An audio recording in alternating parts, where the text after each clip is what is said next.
So what's the cure? It's called tazkiyah. The cure for the spiritual disease. Say subhanallah. Subhanallah. Allah Ta'ala is prepared for the spiritual, for the inner soul, for the batini sicknesses, islah, rectification, purification, cleansing the heart and the soul. So a person needs to run around, just like we look for a doctor to solve our physical bodily problems. And if I don't run around looking for a physician to cure my inner maladies, then I will have problems after death. And then Allah Ta'ala assists, and Allah Ta'ala's blessings and mercies come, and Allah Ta'ala assists that person who's looking for a solution. And Allah Ta'ala says, he's got an understanding that Allah is here, Allah is watching, that he's got to die. So when a person embarks upon that journey, Allah Ta'ala assists and helps and gives him the cure, which is called tazkiyah. And there are many doctors of tazkiyah, just like there are physical physicians and consultants and doctors. We have surgeons, consultants, GP, etc. In the same way we have the doctors, the physicians of an internal sickness. The first thing he said, this is something we need to concentrate on and understand, that a human being, insan, when at the time of sinning, whilst the individual is sinning, when a person is carrying out his sin, at that time, when a person sins, at that same time, left and right, the people who are around him, and when he doesn't have shame with who is around him, this is the worst of the sins. This is the worst of the sins. This is worse than sin. So when a human being, when an individual, when he is committing a sin, and the people who are around him, and he has no shame and regard with the people who are around him, and he doesn't care, then this lack of regard is worse than the sin that he is carrying out, this condition of not caring. That when a person is sinning, whilst he is sinning or she is sinning, when a person sins after sinning, the success that a person attains via sin, after that the happiness that comes, that is worse than the sin itself. Allahu Akbar.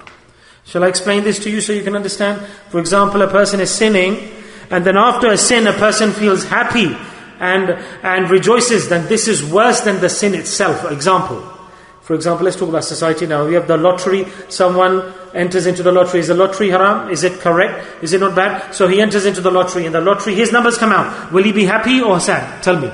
He'll be happy, isn't it? A person whose numbers come out in the weekly lottery announcement. So the person's happy. And it's the worst of sins. And a person who's happy on the success of the lottery jackpot is punishment and thereafter. And third, let's continue. The person wants to sin. A person wants to sin, and he's successful in not sinning. In other words, he's about to sin, but he did not commit the sin. And then on that, the regret and the remorse, it's stated that this feeling is worse than the sin itself. Ajib. What a great explanation of a condition that comes on all of us. That person wanted to sin, and due to a reason he didn't commit that sin, and after that he said, why didn't I do that? Why didn't I commit the sin? And the guidance is that you're regretting that you didn't do the sin is ajib factor. That person is busy, occupied in sin. You understand? For example, a person is busy in sin, occupied in sin, regular in sin. And when he's regular and occupied in sin, then despite the parda, despite the veil, despite for example, a person who suddenly hears somebody's footsteps, or somebody comes into the scene and he feels a bit of fear and khawf, then Rasulullah said that this khawf, that fear, this whilst you are sinning, and this suddenly at the time of sin, you feel, somebody come, somebody seen me, somebody heard, is somebody watching? As he realized this feeling, and your heart suddenly shakes and you have a bit of fear, bit of trembling, that is stated, that khawf, that fear that's within you at that time whilst you were sinning, and you're scared that you don't be caught out, you're afraid whilst you're sinning, that from everything around you, that if I commit this sin, is somebody watching me? Will somebody realize? It's stated that this sin and the fear after that whilst you're sinning, then this khawf is in your heart, that this khawf. And if you collect all four things, why is this a sin bigger than the sin? Ajib point here, we have to understand. That the friends of Allah, they are ajib, that how they've analyzed, that why is this action worse than the sin and the punishment of the sin itself? Because these are all internal conditions, and it's become a bigger sin at this time for this reason, that in reality, that individual doesn't have yaqeen that Allah is watching him. Say subhanallah.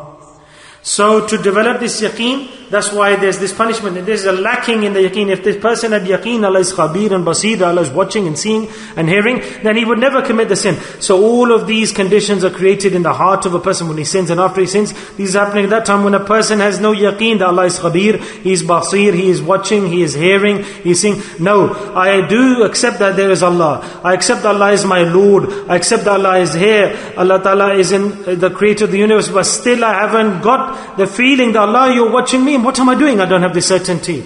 That I'm afraid of the announcement from behind the veil. Aha, but I'm not afraid of Allah Rabbul Alameen watching me that I'm sinning.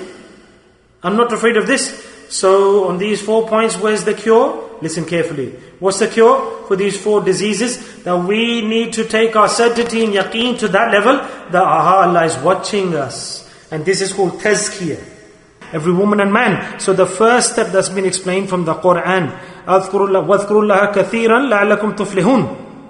Allah says that if you want falah, success, Allah is saying falah. What is success? Allah says if you want success, if you want that you come to me and I send you straight into paradise, say subhanallah.